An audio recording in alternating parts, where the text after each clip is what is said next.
Jacques Legloup, vendeur de films. Alors on a parlé de beaucoup de métiers du cinéma, comme on dit. Mine de rien, on finit par avoir fait un petit tour d'horizon, un panoramique, et puis, comme toujours, on a beaucoup de mal à parler d'argent, on a beaucoup de mal à parler des mœurs commerciales, des tractations, et pourtant c'est assez intéressant si on se donnait simplement la peine de les décrire. Donc on profite du fait que on rencontre dans les bons festivals ceux où se révèlent les futurs grands cinéastes de demain, ceux où les films sont encore anonymes, ou encore du charme, ou encore de la fraîcheur. On rencontre quelqu'un qui s'appelle Pierre Legloup. Non, qui s'appelle Jacques Legloup, décidément. J'étais sûr que j'allais faire ce lapsus. Mais ça, c'est la grippe, hein. C'est pas grave. Et il est là, il voit les films. Il n'en dit pas forcément des choses définitives à première vue. Il dit qu'il va les vendre. Des fois, on se dit c'est pas possible, c'est invendable, c'est beaucoup trop difficile, c'est élitaire, c'est magnifique, mais qui va voir ça, etc. Et puis finalement, on apprend qu'il l'a vendu partout. Au Panama, en Hollande, chez les Lapons. Et on se dit qu'il doit avoir un secret, mais qui n'est pas très évident parce que c'est la personne la plus avenante et la plus aimable qui soit.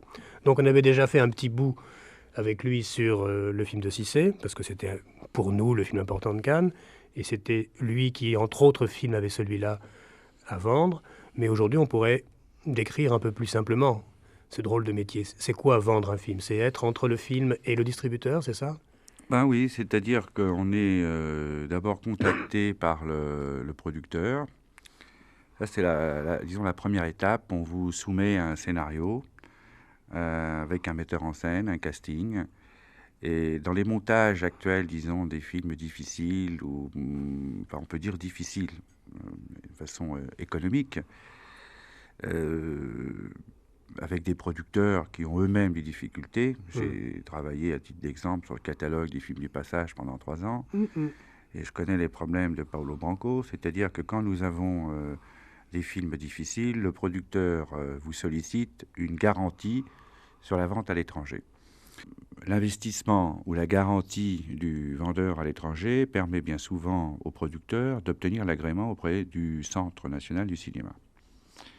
Donc il y a d'abord un choix sur le film qu'on va défendre quand il sera terminé et un risque financier par rapport à ce choix. Il y a sur la place de Paris environ une quinzaine d'officines dites de vente à l'étranger. Elles traversent plutôt une période difficile puisque le film français se vend moins bien. Alors pourquoi les films du Volcan vendent mieux? J'ai fait un choix, la société a 3 ans, et j'ai fait un choix sur le cinéma d'auteur.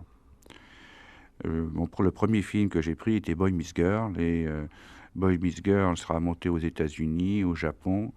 Quand vous parliez tout à l'heure des Lapons, Boy Meets Girl a été il y a 4 mois numéro 1 au box-office en Finlande. J'en étais absolument persuadé. Et on trouve des acheteurs sur le parcours des festivals. Alors que la plupart des vendeurs français restent entre Paris, Cannes et le Bifed de Milan, vous me retrouverez début janvier à Oui, Rotterdam. c'est d'ailleurs là qu'on s'est connus. Hein, c'était à Oui, Rotterdam. c'est vrai. Je fais Rotterdam. Quand j'ai fini Rotterdam, j'ai un petit stand au Festival de Berlin. Ensuite, quand certains films ont des difficultés, on se retrouve au MIP en avril, parce que quand on ne trouve pas les salles, il faut, pour défendre les intérêts du producteur, le vendre pour des chaînes de télévision. Et il y a, de par le monde, des programmateurs de télévision qui recherchent des films de qualité. Donc j'ai un travail auprès des distributeurs de salles et auprès des responsables de programmation sur les chaînes les plus importantes dans le monde. Ensuite, il y a Cannes, bien évidemment, qui est un petit peu quand même l'étape essentielle. C'est là où on rencontre tout le monde, c'est là où il faut se battre, parce que c'est évident que les premières journées, l'ensemble des distributeurs, environ 2500 sociétés présentes pour acquérir, recherchent les gros films. Et recherchent les gros films, ça veut dire qu'elles recherchent les films américains. Et ensuite, elles s'inquiètent de la production annexe. Et à partir du 4e ou 5e jour, mes activités redoublent au sein du bunker. Après Cannes, vous avez Moscou pour les marchés des pays de l'Est. Ensuite, on est à Montréal. Ensuite, on se retrouve tous au MIFED à Milan, qui est le 2e marché Alors international. on parle jamais du MIFED parce que c'est pas vraiment un festival, c'est vraiment uniquement un marché. Est-ce qu'on pourrait un peu le décrire, ce MIFED? Moi, j'y suis jamais allé, mais ce qu'on m'en dit est relève de la science-fiction. Ah, tout à fait. C'est un édifice à l'intérieur de, on pourrait dire, de la foire de Paris, comme si on était au Palais des Sports. Il y a 2 étages qui sont coincés. Il n'y a pas de fenêtre. Lumière artificielle, béton, moquette très mince. On a les jambes très, très endolories à partir de 3 heures de marche dans les couloirs parce qu'on court toujours après les clients. Où il y a effectivement uniquement des vendeurs et des acheteurs. L'essentiel des tractations de MIFED se font sur discours et sur photo. Il y a très peu de gens qui vont aux projections. Il y en a quand même. Il ne faut pas non plus exagérer. Mais enfin, disons qu'on vend des films. Les acheteurs du monde entier sont présents. Et il y a une espèce d'ambiance comme ça de négoce pur. Aucun metteur en scène, aucun acteur, aucun producteur. C'est uniquement des vendeurs et des acheteurs. On a chacun notre petit bureau. On est coincé sur 4 mètres carrés avec un magnétoscope parce qu'ils regardent quand même le film à l'once. Et en avant Simone, il faut vendre, quoi. Il faut vendre. Alors, les relations, évidemment, personnelles jouent parce que chaque année, on a des nouveaux distributeurs, on lit certaines amitiés.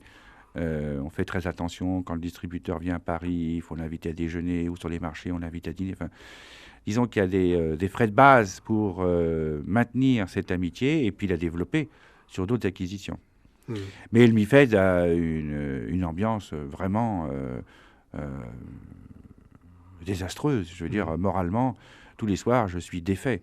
Il y a des gens qui viennent acheter du film comme ça au kilo, ils savent pas quoi. Complètement. Et donc ils se fient à la bande-annonce, au fait qu'ils vous trouvent sympathique ou qu'ils ont confiance en vous. Oui.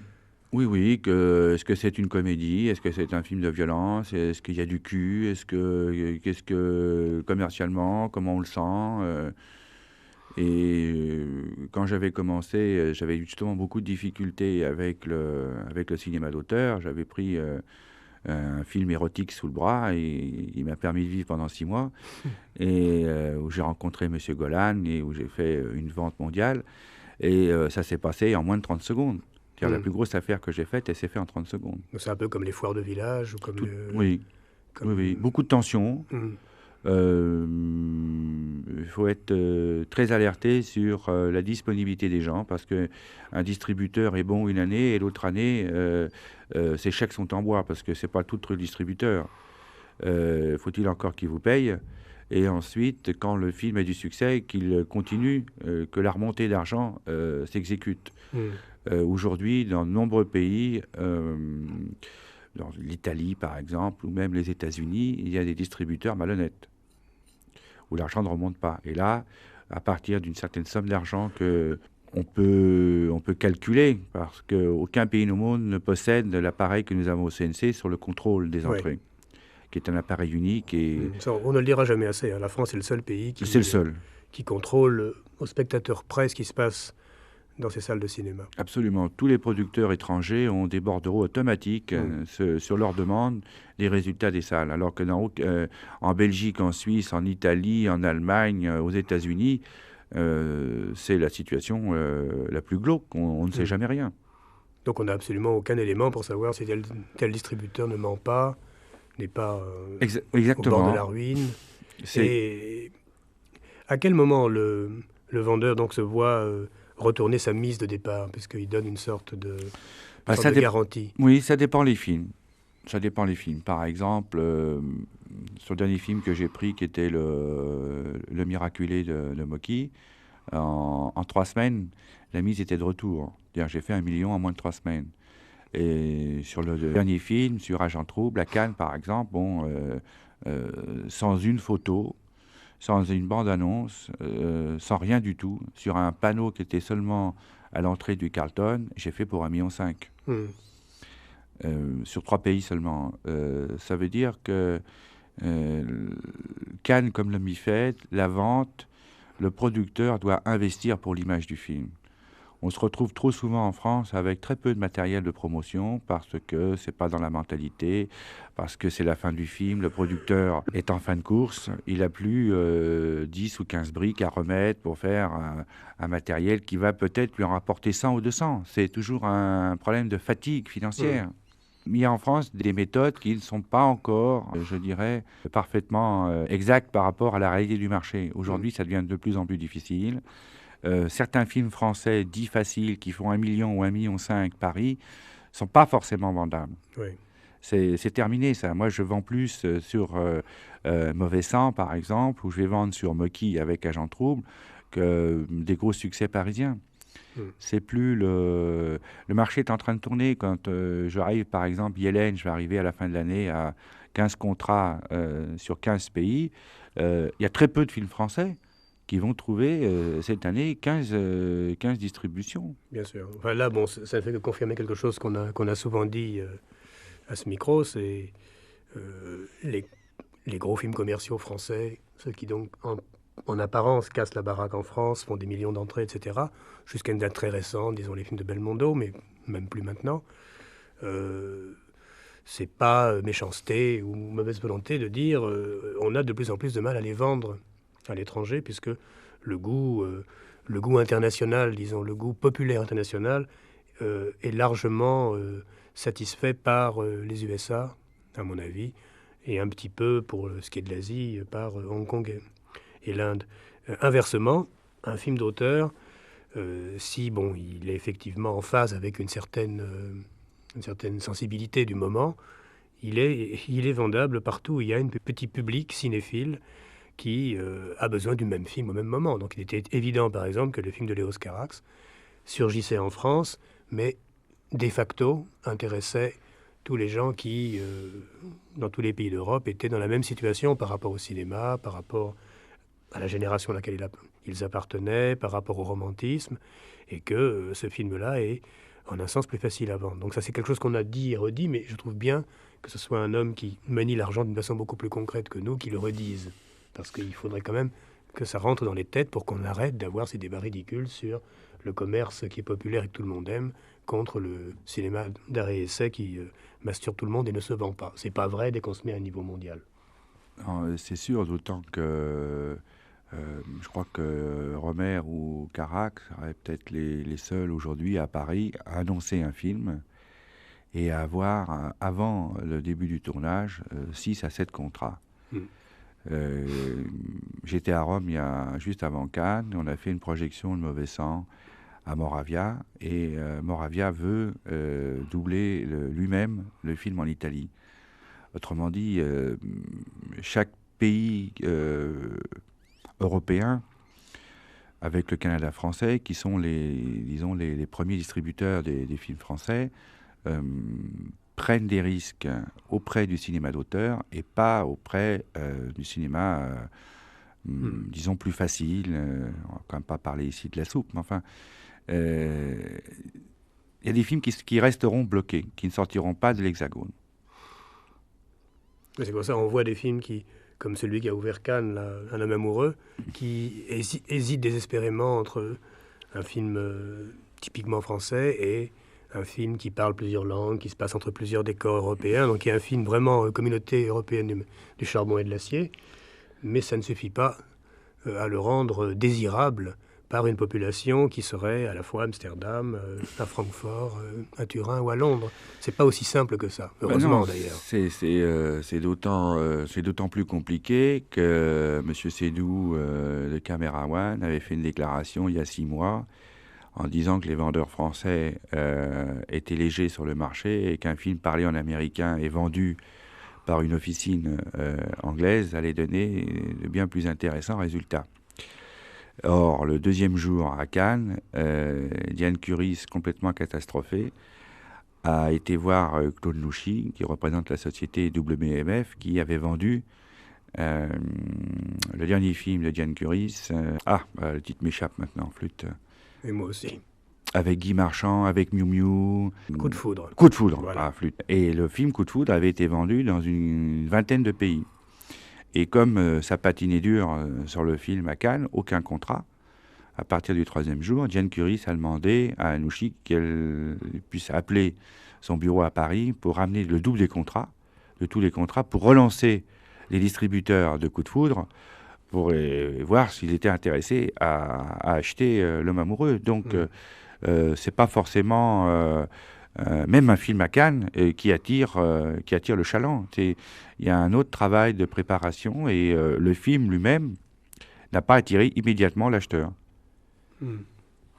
Donc là, on a l'air de dire du bien, comme d'habitude, du cinéma un peu plus personnel et un peu plus de mal du cinéma un peu moins personnel.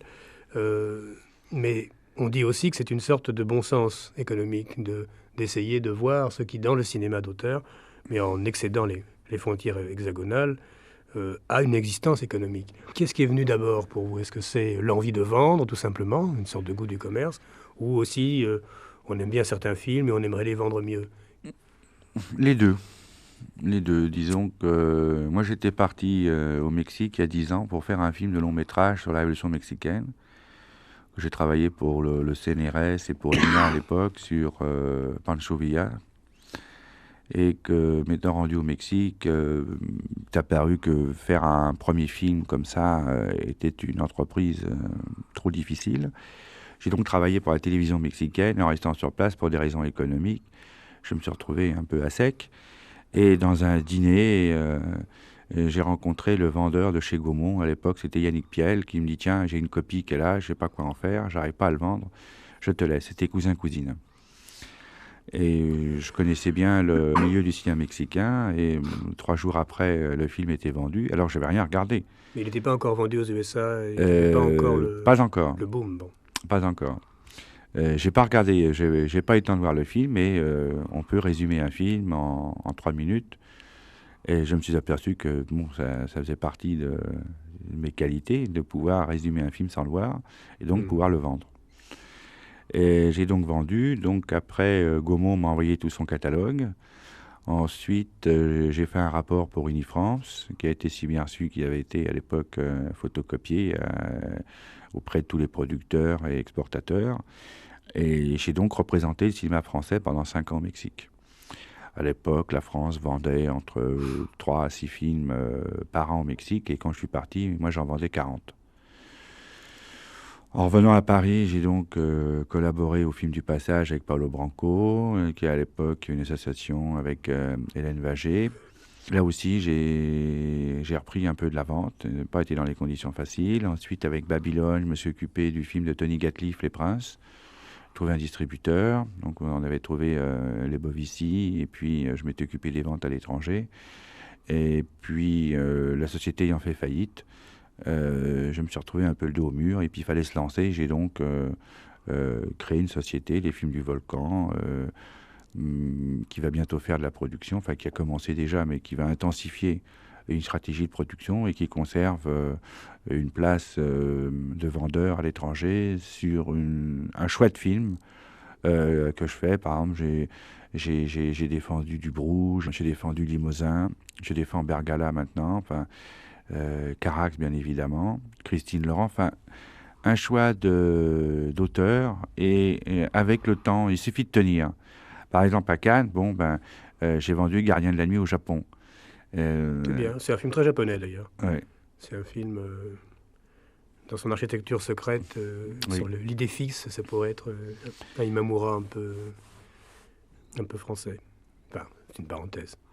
Et c'est vrai qu'on a, surtout avec les Japonais, on a eu un festival de Cannes très fort. J'avais pratiquement 2 Japonais par jour au bureau. Et qu'ils pensent au Festival de Tokyo peut-être faire une semaine spéciale pour les films du Volcan pendant le festival. Si ce n'était pas possible, j'aurais une semaine de toute façon en décembre à Tokyo. Alors quand ils donnent une semaine au Festival de Tokyo au film du Volcan, c'est ce qu'ils devrait donner à Unifrance Film. Est-ce qu'il n'y a pas une sorte d'échec d'Unifrance Film pour ce qui est de la promotion Parce qu'on vous fait un hommage culturel, finalement. Oui, Unifrance, c'est un petit peu le gros problème de la production comme de l'exportation. D'abord, il y a actuellement un projet d'association d'exportateurs que nous avions étudié avant de partir de Cannes et qui va se mettre en place en juin. Il est très difficile d'établir, si vous voulez, une stratégie de promotion sans avoir comme premier objectif la vente. Or, Unifrance ne doit en rien C'est s'engager commercialement. C'est uniquement l'aspect promotionnel et souvent cocktail, champagne, une sorte de vitrine mondaine biscuits à pour fromage. susciter Voilà, oui.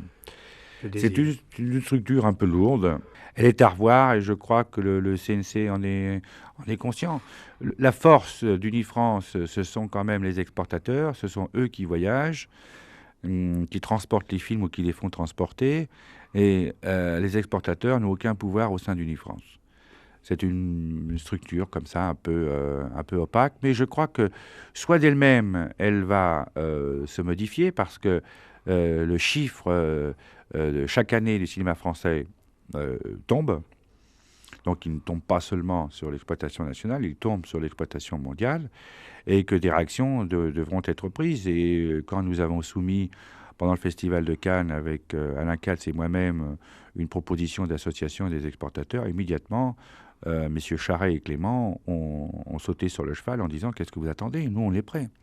On veut vous aider. Il y a un problème immédiat de renforcement de cette action. Et la promotion est liée à l'action. Quand on invite des metteurs en scène et des acteurs, c'est sûr que ça joue toujours pour un film. Bon, vous trouvez alors le problème avec les metteurs en scène ou les acteurs qui ne peuvent pas se déplacer au moment où on présente le film ou qui ne veulent pas. Des gens comme Belmondo ou comme Delon auraient fait beaucoup pour le cinéma français au moment de l'époque en or, à se rendre tout simplement à Montréal. Ils ne l'ont jamais fait. Il y a une image comme ça du cinéma français où on fait une fête à Unifrance le 9 mai à Cannes. On invite tous les comédiens et comédiennes. Bon, il y a eu 3 comédiens qui sont venus. Dire si les comédiens ne sont pas avec l'exportation du cinéma français, ça affaiblit forcément notre rayonnement. Les stars sont toujours là et toujours présents pour les distributeurs. Les distributeurs, c'est un petit peu le reflet du public.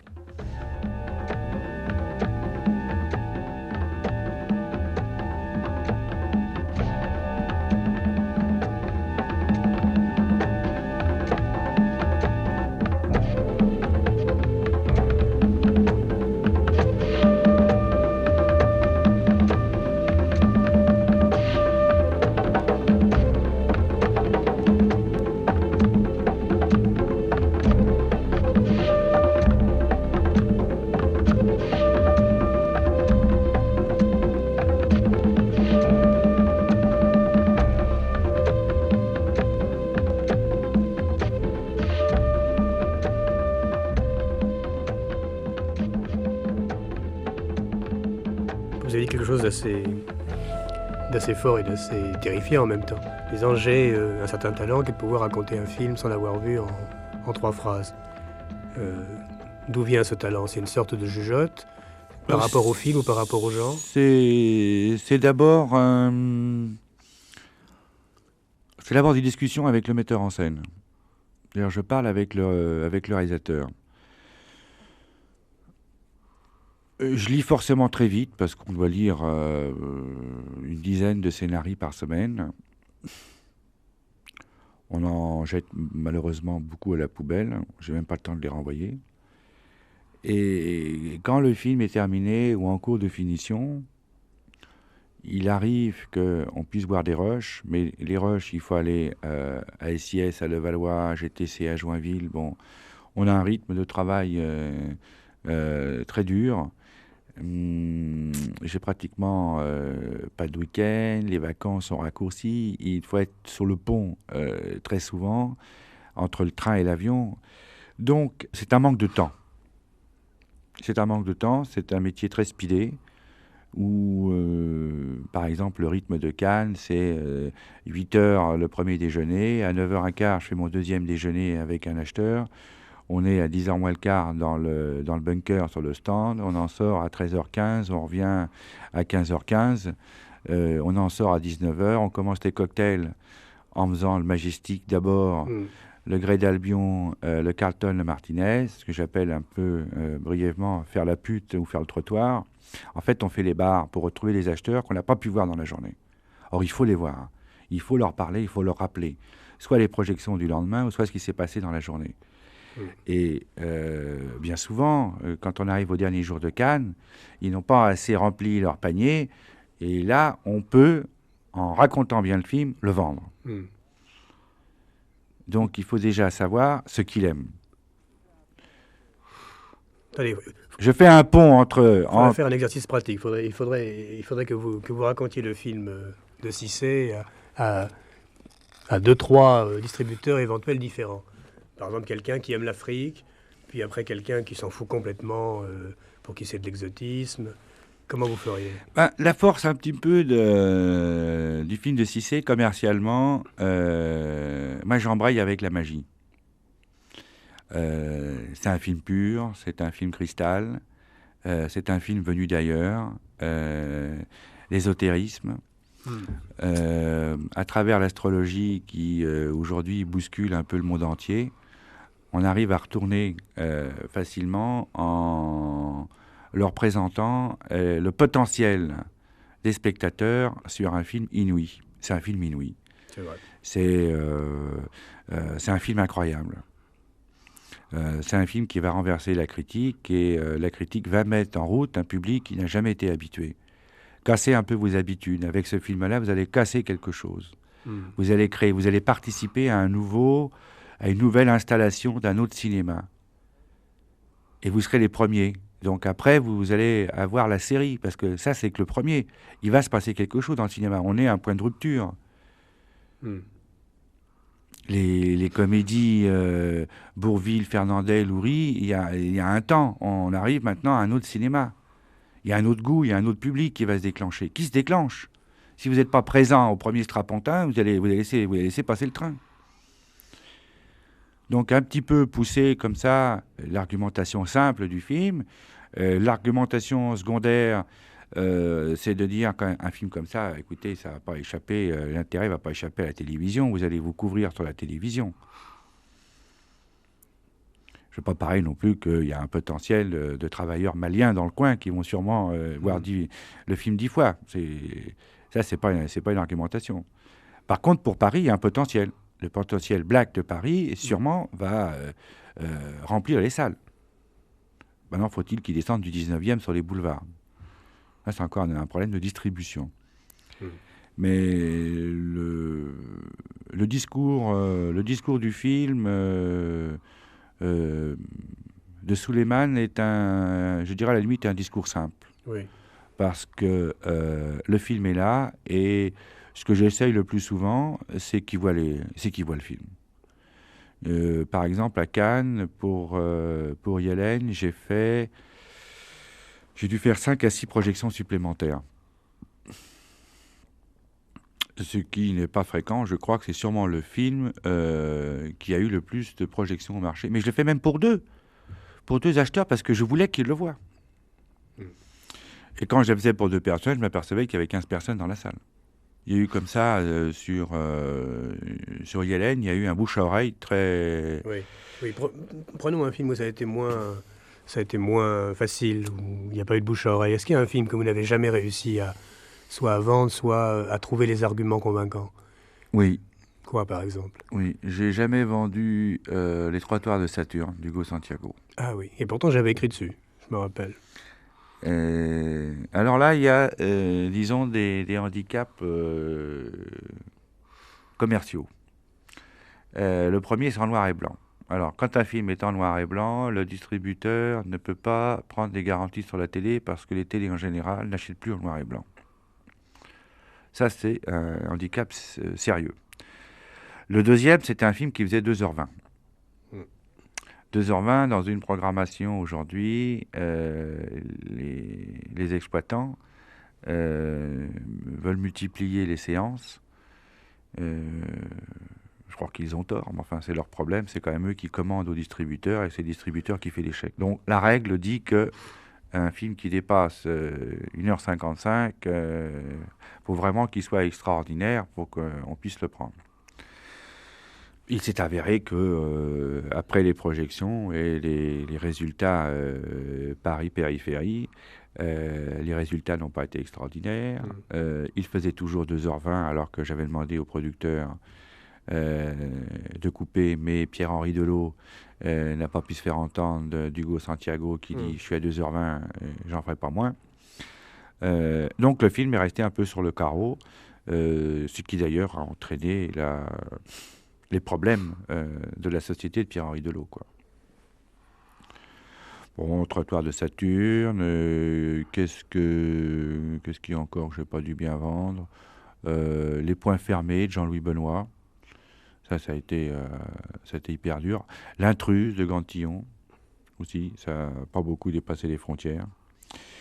C'est des films un petit peu où vous avez des relations amicales avec les producteurs, on vient me taper sur l'épaule. « Oh putain Jacques, il faut me sortir ce film de la merde, personne ne veut le vendre, il n'y a que toi qui peux le vendre, allez viens, prends-le. » Alors, j'ai moins d'exigences, j'ai moins de rigueur et je me retrouve avec des problèmes en plus. Alors, ça fait un peu partie d'une première période pour une société où on fait l'aimable avec les producteurs ou avec les metteurs en scène qui pleurent.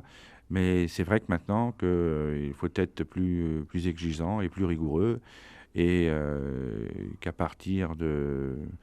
Je ne vais pas vous dire à partir d'aujourd'hui, ça serait trop symbolique, mais enfin, pratiquement dans les prochaines semaines, je vais être plus restrictif pour les films.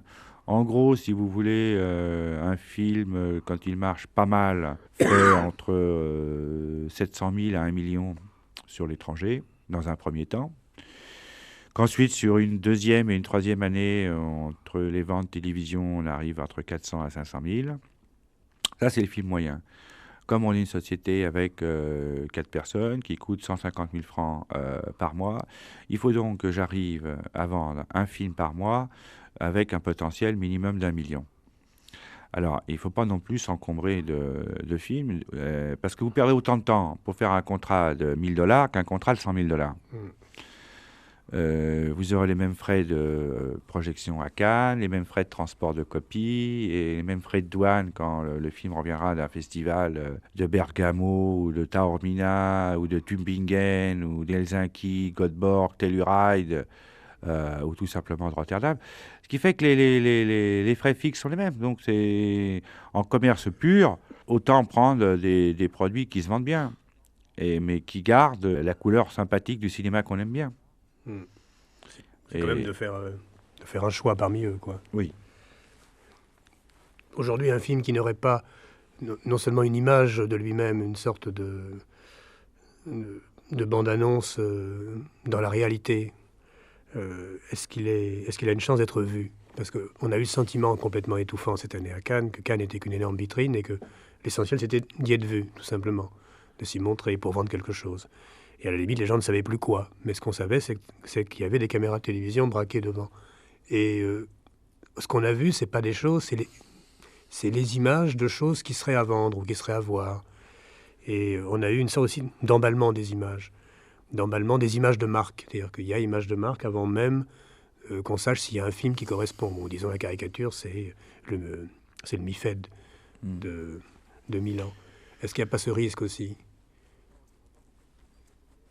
On peut vendre vraiment comme au poker, quoi, en disant je passe ou je veux voir ou non. On peut dire j'ai Moreau, Gorbatchev dans un petit rôle, Fellini a fait le script et un panda du zoo de Pékin joue son propre rôle. Combien?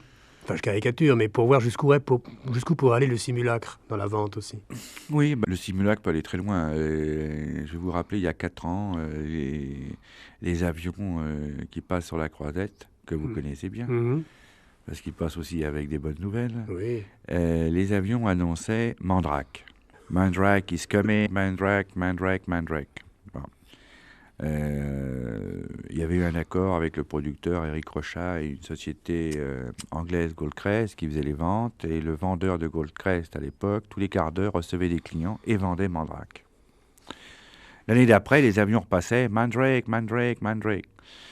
Et il a encore fait une quinzaine de contrats. Il a dû arriver, je crois, à 5-6 millions de dollars de prévente. Et la troisième année, l'avion passe encore. Mandrake is coming. Alors, non, depuis le temps, et c'est vrai qu'il était magicien, donc il aurait pu repartir depuis longtemps. Et la quatrième année, il n'y a pas d'avion. Mais le film n'est toujours pas là.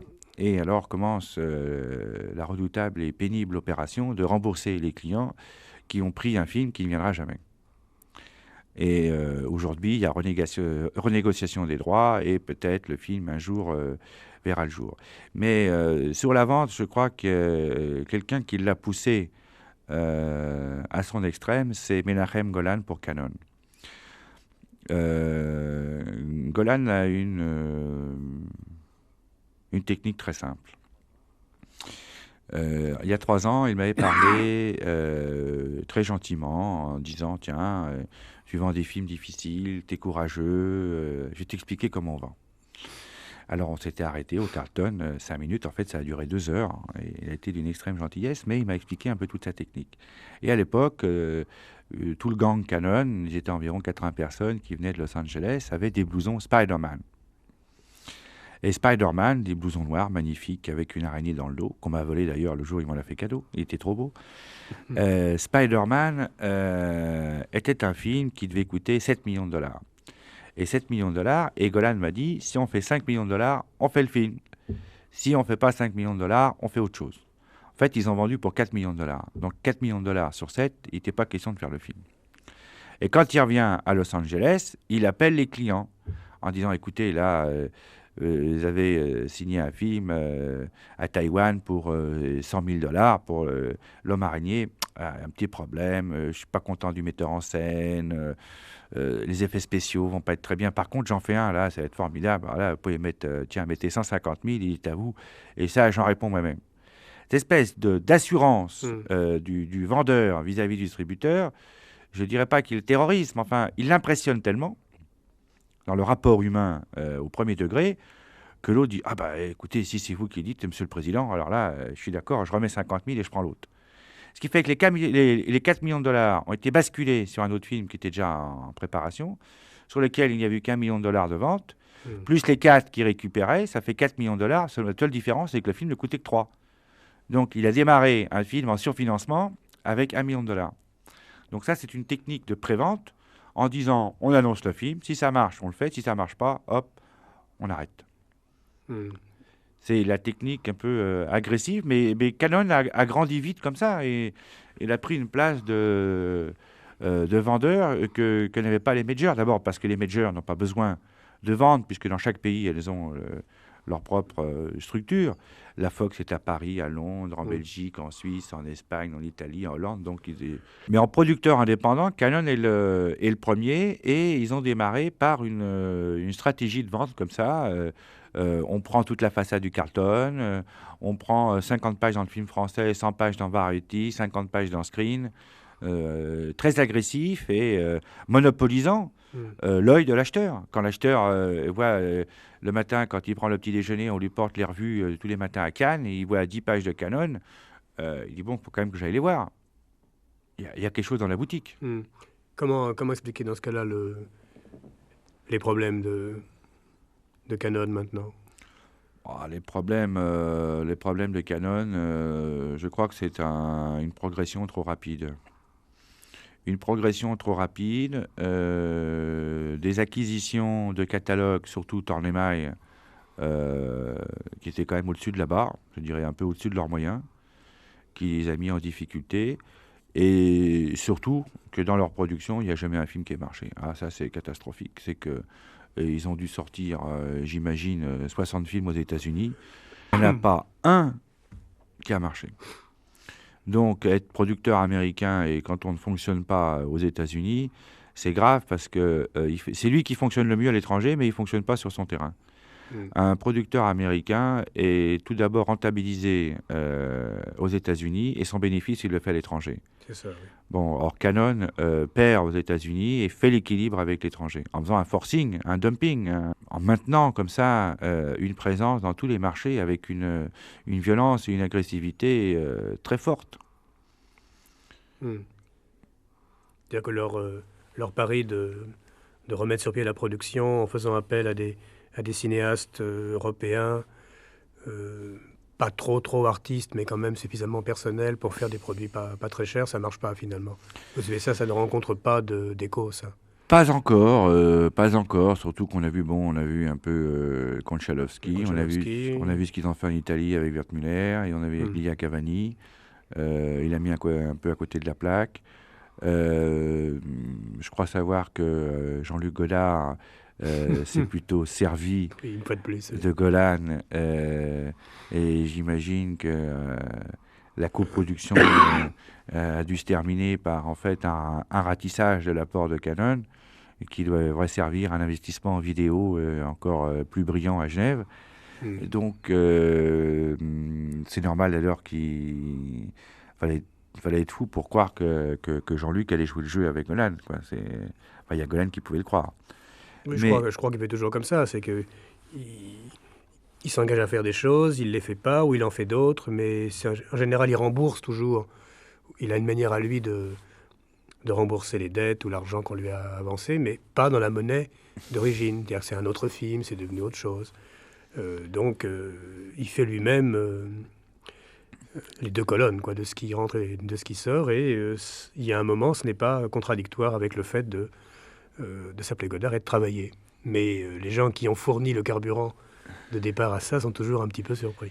En même temps, comme ils n'ont pas perdu beaucoup d'argent. non, le film n'était pas très cher, mais enfin King Lear, tel que Cannon l'a vu à Cannes, je peux quand même vous dire qu'ils ont été surpris. À la même mesure où il y a 6 mois, avec Paolo Branco, on a présenté L'île au trésor de Raoul Ruiz à Cannon, et ils ont été aussi fortement surpris. Le film a été présenté comme un conte pour enfants. Les images de Stevenin avec la mitraillette, la grenade et tout qui flambe, ça dérange un peu le goût prévu.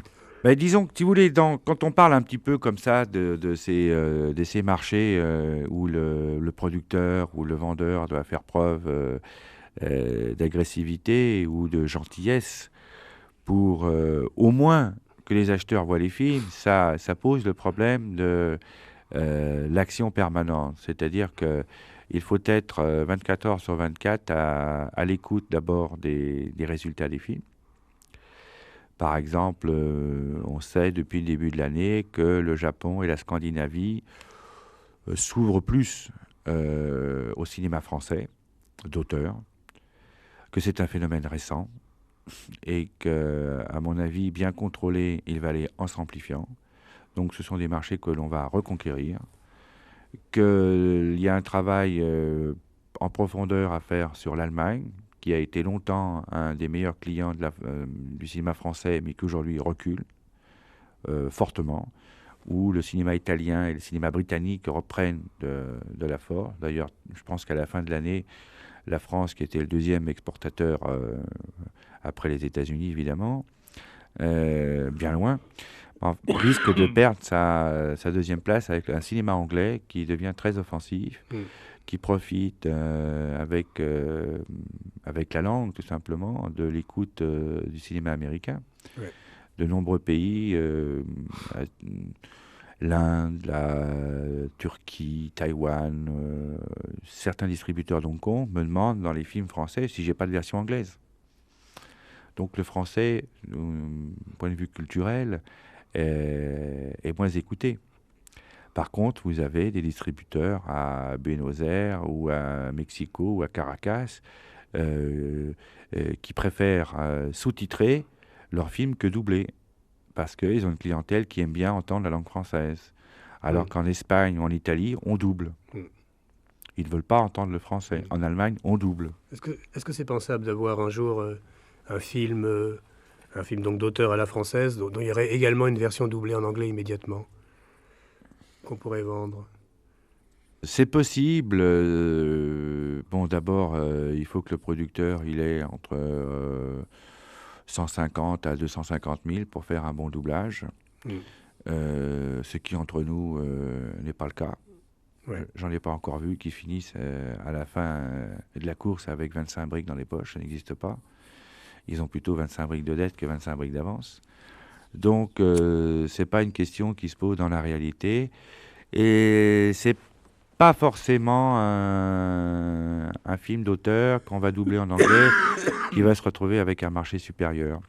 Parce que prenons les États-Unis où quelques films fonctionnent. Pas vraiment le cinéma d'auteur. Ce qu'ils appellent le cinéma d'auteur là-bas, c'est ménage, c'est-à-dire c'est Tenue de soirée, c'est Subway, c'est 37.2. Bon, ça, c'est l'auteur français. Donc, c'est pas ce que nous, on appelle cinéma d'auteur.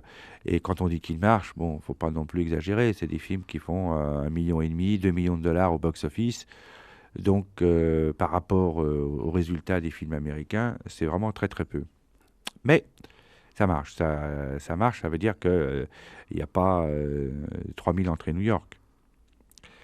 Il y a 50 000, 80 000 spectateurs à New York, il y a 40 000 spectateurs à San Francisco, ça veut dire que ça fait 25 000 à Miami, 15 000 à Detroit. Bon. Oui, ça fait beaucoup finalement. Mais oui. Et le seul problème avec les distributeurs américains, c'est que les factures des distributeurs américains sont très coûteuses. Par exemple, je connais bien les producteurs de La Guerre du Feu, Vera Belmont et Jacques Dorfman. Sur les comptes avec la Fox aux États-Unis, le film a fait 50 millions de dollars au box-office et le résultat d'exploitation est toujours négatif. C'est-à-dire qu'on vous compte des tas de frais, des tas de factures. C'est ce que m'avait raconté Toscan des Plantiers sur Cousin Cousine, vous avez finalement rien touché. Il n'a rien touché parce qu'on vous facture les cigares que prend dans l'avion l'agent qui va vendre une salle à Détroit. Et puis, comment vérifier à Paris des factures de labo ou des factures de presse qui correspondent à d'autres films qui sont, eux, déficitaires. Et ils font des bascules. Bien sûr. Et ils entubent. Donc, ça, c'est fréquent. Il faut arriver à un certain chiffre où là, à ce moment-là, on cite ou on fait nommer un avocat à New York. Il faut déposer entre 10 000 à 15 000 dollars d'abord pour qu'il ouvre le dossier. Et après, il déclenche un audit, un contrôle comptable. Mais faut-il avoir des résultats suffisamment importants pour le déclencher? Mais le cousin-cousine ou La Guerre du Feu, ils peuvent. Et ils l'ont fait d'ailleurs. Et ils vont toucher de l'argent. Je pense que l'émission touche à sa fin. Malgré mon ignoble et inexcusable grippe, j'ai quand même tenu bon et tenu tête.